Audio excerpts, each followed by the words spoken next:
astronaut Victor Glover.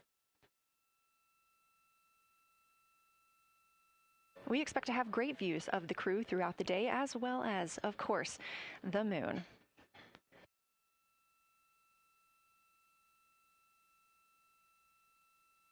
We expect to surpass that Apollo distance record in 55 minutes and 50 seconds.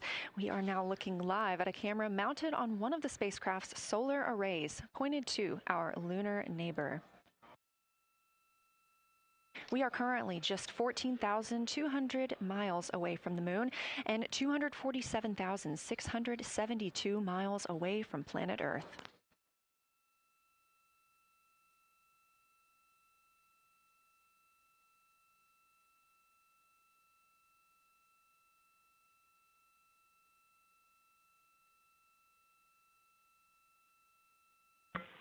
Houston, integrity for AGA. Ready to copy.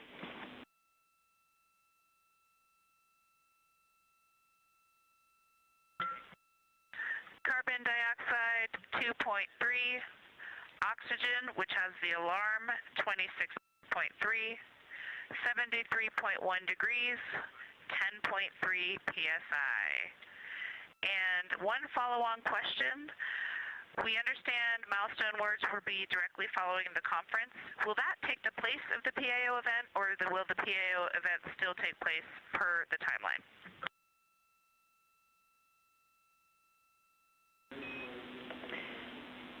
Good question, Christina. The milestone words that we exchange at the record distance at the end of the conference will take the place of the PAO timelined activity. So that'll be our moment to talk about this occasion, and after that there will be no more expected PAO words, and you can get straight into your flyby. Copy all AGA.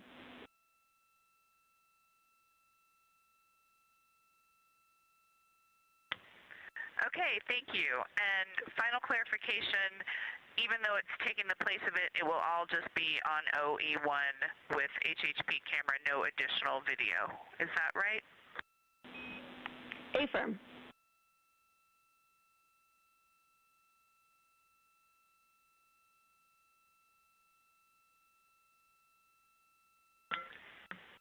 Okay, thank you. Yep, some of us had already heard that. Sorry about the second question. We appreciate it. Talk to you soon. No problem.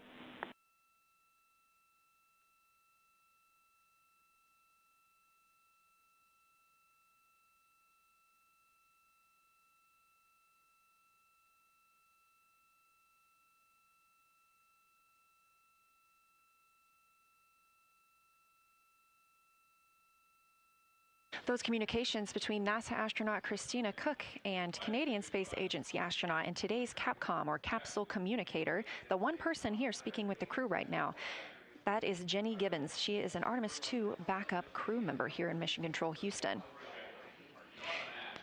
We are now 4 days, 18 hours, and 30 minutes into the flight of Orion for Artemis II. The Artemis II crew inside Orion lifted off atop the Space Launch System rocket on Wednesday, April 1st from NASA's Kennedy Space Center in Florida. Those 4 crew members are the first to live and work inside the Orion spacecraft, which they have named Integrity, and have been busy conducting meticulously timelined events. It was a beautiful ascent from Kennedy Space Center. One of those early events was the proximity operations demonstration, during which NASA astronaut Victor Glover, the Artemis II pilot, manually flew Orion after having just detached from the interim cryogenic propulsion stage as if they intended to dock. This was practice for future Artemis missions, during which astronauts in Orion will dock with the lunar lander that will take them to the surface of the moon. About 24 hours after launch, 25 hours actually, Orion then conducted TLI, the translunar injection burn. This 5-minute, 50-second burn committed Orion to departing high Earth orbit and set us up for today's flyby. That translunar injection burn also served as the spacecraft's deorbit burn. It slingshots Orion around the moon and sends the crew on a free return trajectory, with splashdown approximately 7:07 p.m. Central on Friday, April 10th. Last night on Flight Day 5, the crew entered the lunar sphere of influence, the point at which the pull of the moon's gravity will become stronger than the pull of Earth's. We've also been getting some great views inside the cabin of the crew members living daily life, from working out to eating, taking photos, and making memories together. But they've also been taking some beautiful views of our home planet and of the moon, and we expect many, many more of those following today's activities.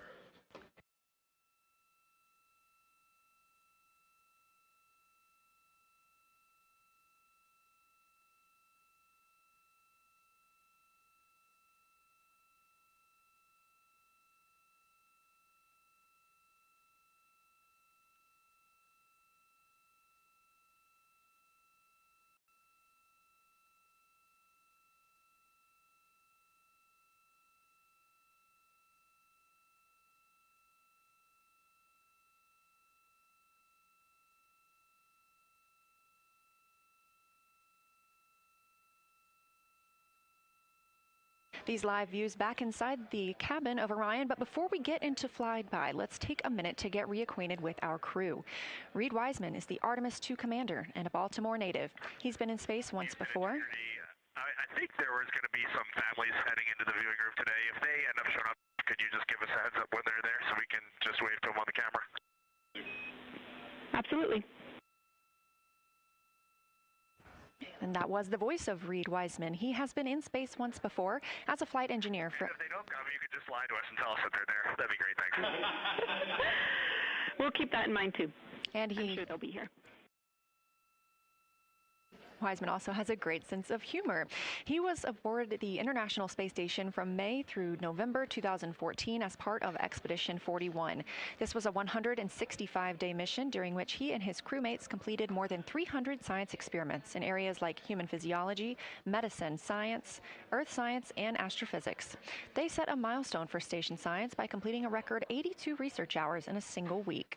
He also served as chief of NASA's astronaut office from December 2020 to November 2022, and here on Earth he has 2 daughters. The Artemis II pilot is Victor Glover, selected as an astronaut in 2013, when at the time he was serving as a legislative fellow in the United States Senate. His first trip to space was in November 2020, when he launched as a pilot of NASA's SpaceX Crew 1 mission. That was the first operational mission of NASA's Commercial Crew Program, which resumed launching American rockets from American soil to the International Space Station since the end of the shuttle program. Victor is a U.S. Navy captain and naval aviator who served as a test pilot, racking up more than 3,500 flight hours in more than 40 different aircraft. He also became the first person to pilot Orion the other day when we saw the Prox-Ops demonstration shortly after launch. He and his wife have 4 children. Mission Specialist Christina Cook is a native of Grand Rapids, Michigan. She was selected to the Astronaut Corps in 2013, the same class as Victor Glover. She served as flight engineer on the International Space Station from March 2019 to February 2020. During that time, Cook set a record for the longest single spaceflight by a woman with a total of 328 consecutive days in space. She also participated in the first ever all-female spacewalk with her friend and colleague, Jessica Meir, now living and working aboard the International Space Station yet again. Before becoming an astronaut, Christina helped build space science instruments and led scientific fieldwork in some of the most remote environments on the planet. Her hobbies include surfing, rock climbing, community service, yoga, travel, and photography, and she is certainly getting a chance to do that. First-time flyer, Canadian Space Agency astronaut Jeremy Hansen is flying to the moon as a mission specialist on the Artemis II mission. The London, Ontario native was selected as an astronaut in 2009. After that, he worked as Capcom at NASA's Mission Control Center here in Houston. Capcom stands for Capsule Communicator and is the single direct voice communicating with the astronauts in space.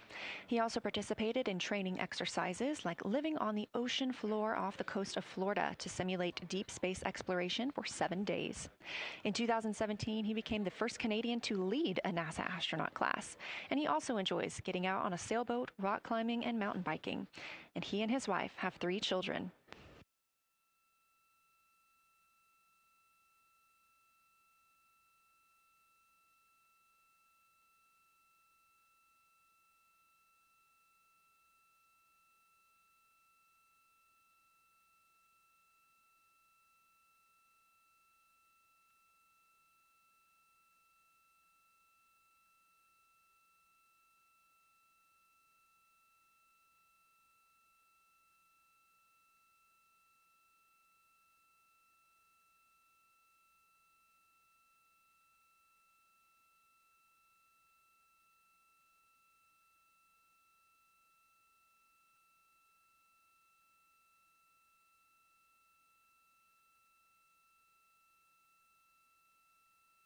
As you can see, the crew members have dimmed the cabin lights inside Orion.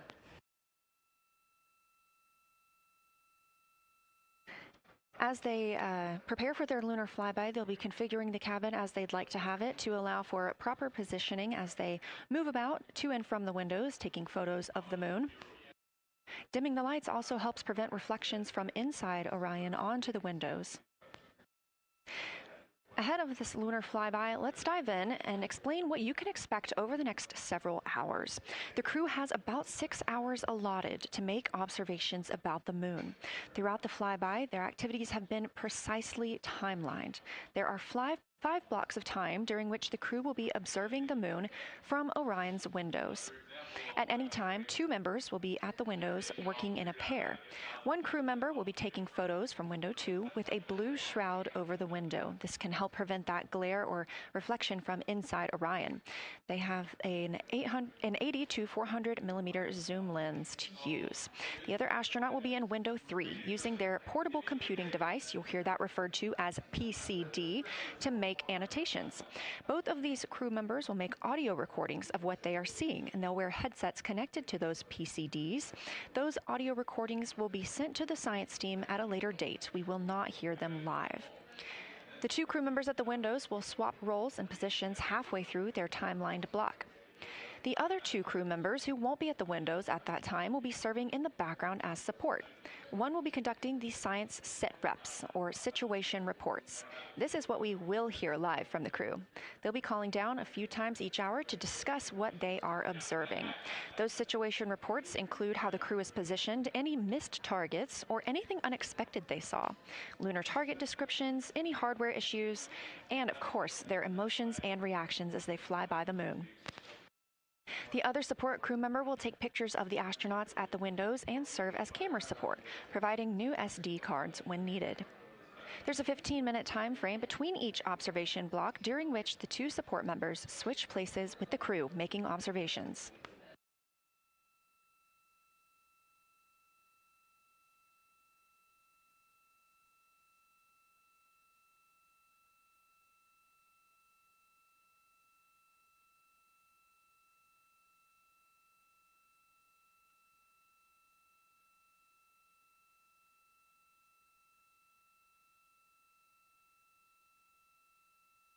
Two views, both coming from Orion. There on the left, the inside of the spacecraft, and on the right, a view of our moon, the destination for today.